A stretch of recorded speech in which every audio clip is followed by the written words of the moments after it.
মানে কি দরকার ছিল বাংলা যে ছাত্র জনতা বাংলার যে ভাগগুলো এগুলো সোজা করার কি দরকার ছিল? গত 17 বছর জামাত বিএনপি এত আন্দোলন এত কিছু করছে, কোনো কিছু করতে পারে নাই। এখন তারপর ছাত্র আন্দোলন মানে তাদের আন্দোলন 1 মাসও হয় না, তার আগে সরকার পতন হয়ে গেছে, শেখ হাসিনা দেশ ছেড়ে পালাইছে। আপনারা বুঝতেছেন একটা সরকার দেশ ছেড়ে পালিয়ে গেছে অন্য একটা দেশে, এখানে আর কি হতে পারে? আপনার তারপর তার দলে যে নেতাকর্মীরা আছেন, সাপোর্টাররা আছেন, তা আপনার আবেগী পোস্ট, আপনার আবেগী কথাবার্তা বলতে আছেন কেন? নিজে বিপদ নিজে কি ডাইকে নিতেছেন নাকি? একটা সরকার পালিয়ে গেছে, এত অন্যায় এত কিছু হয়েছে, আবার এই সরকার ফিরে আসবো? মানে গত 17 বছর মানে মিথ্যা মামলা, মিথ্যা অপরাধে মানুষ বছরকে বছর দেশের বাইরে থাকতে হয়েছে, দেশে আসতে পারে নাই। বছরকে বছর জেলে থাকতে হয়েছে, দেশে আসতে পারে নাই। আর এই হাসিনার বিরুদ্ধে, হাসিনার যে নেতাকর্মীর বিরুদ্ধে, তাদের বিরুদ্ধে তো আন্তর্জাতিক ট্রাইব্যুনালের মামলা হয়েছে, ওইখানে রেড নোটিশ জারি হয়েছে, গ্রেপ্তারি পরোয়ানা জারি হয়েছে। আপনি বুঝতেছেন এটা কি মানে পরিস্থিতি কি, বাস্তবতা কি বুঝতেছেন আপনি?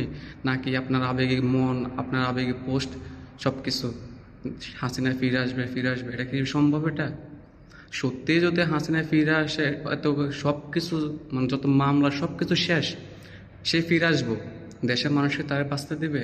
আস্থা রাখবে দেশের মানুষ? আপনারা 5 লাখ আসবেন, 10 কোটি, 5 কোটি আসবেন, ছাত্র জনতা সাধারণ মানুষ 15 কোটি আসবে, 12 কোটি আসবে, পারবেন তাদের সাথে লড়তে? না, আপনার দেশের পরিস্থিতি বুঝতেছেন না। এদের সিরিয়া আসাদ যে সরকার, তার পতন হয়েছে, তার সাথে তো অনেক শক্তিশালী দেশ, রাশিয়া, ইরান, অনেক শক্তিশালী দেশ তারা সাপোর্ট দিচ্ছে, কিন্তু সে কি পারবে আবার ব্যাক করতে সিরিয়া? আমাকে বোঝান বাস্তবতা কত কঠিন, মানে বাস্তবতাটা কি এটা আপনারা বুঝতেছেন না। আপনার বাংলার যে ছাত্র জনতা তাদেরকে আপনারা আবার সজাগ করে দিয়েছেন, তারা এখন নামে গেছে, মানে স্বৈরাচারের কোনো নিশান বাংলার জমিনে রাখবে না, সব কিছু মুছা ফেলবে। কালকে ঢাকার ধানমন্ডি 32 সব তছনছ করে দিছে বিভিন্ন জেলায়, মানে হাসিনার আমলে কোনো স্মৃতি তারা রাখবে না। এখন টার্গেট গোপালগঞ্জ। বলছে তো ছাত্ররা বলছে যে আমাদের নেক্সট যে মিশনটা এটা হবে ঢাকা টু গোপালগঞ্জ, এরকম একটা কথা বলছিল। তারা বলছে যে গোপালগঞ্জে তার অস্তিত্ব রাখবে না, সব কিছু তারা মিশিয়ে দেবে, মাটির সাথে একদম মিশিয়ে দেবে, এরকম তারা প্রতিজ্ঞা করছে। আপনারা বুঝতেছেন না? আপনারা আফা ফিরে আসবে, আফা ফালায় নাই, অপেক্ষা করতাম, এই করবেন ওই করবেন, মানে কেন ভাই? বাস্তবতা কি তাই বুঝতেছেন না আপনারা? নামছেন আন্দোলন করবেন আপনারা, এই পুরা মাস আপনারা একেবারে সূচি ডেট দিয়ে দিয়েছেন, আপনারা আন্দোলন করবেন আজকে এটা কালকে ওইটা, পারবেন? রাস্তাতে নামার আগে আপনারা মানে কোনটায় চলে যেতে হইব? জীবন লাইফটা আত্মীয় স্বজন পাড়া প্রতিবেশী সবাইকে চাইরা মানে এই বছরকে বছর ঘুরে থাকতে হইব, কোনো লাভ নাই, কোনো কিছু করার নাই। আপনার পরিস্থিতি বুঝতেছেন না, আপনারা আবেগী মন আপনার কাজ করতেছে। আগে 500 টাকা পাইতেন পকেটে যাইতো, 1000 টাকা পাইতেন পকেটে যাইতো, এখন তা পাইতেছেন না, করতেছেন না, এটা তো সমস্যা নাকি? অন্য কোনো তো কারণ নাই। আপনি দেখছেন এত মানুষ হত্যা করছে, এত মানুষ খুন হয়েছে, এত মানুষ মানে ফুরিয়ে ফেলছে আগুনে, গণভবনের লাশ পাওয়া গেছে যেখানে হাসিনা থাকে, এত কিছু হয়েছে, 2000 লোক মারা গেছে। তারপর আপনার বুঝতেছেন না?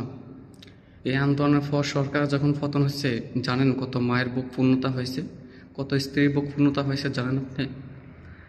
মানে 17 বছর, 16 বছর, 10 বছর এরকম অনেক মানুষ জেলে ছিল, তারা তাদের মা আত্মীয় স্বজন পাড়া প্রতিবেশী মায়ের কোলে তারা ফিরে আসছে, মায়ের মুখ, বউর মুখ, স্ত্রী সন্তান, তাদের মুখ, সবার মুখ দেখতে পারতেছে তারা এই আন্দোলনের কারণে।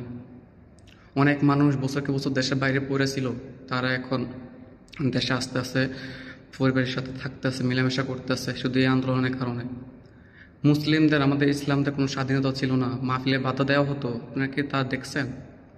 ওপেন মাহফিল বন্ধ করে দিত, হুজুরদেরকে নিয়ে রিমান্ডে দিত, 60 দিন, 30 দিন, 10 দিন, 15 দিন, 1 সপ্তাহ এরকম রিমান্ডে দিত।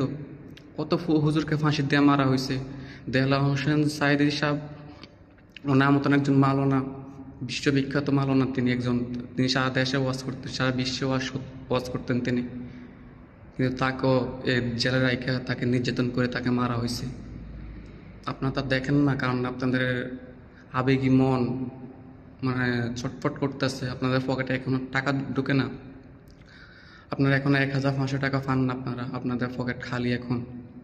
এই জন্য আপনারা মানে আবেগে পোস্ট, আবেগে অনেক কিছু করতেছেন। আমি একটা নিউজ দেখলাম, মানে তুমি মহিলা মানুষ,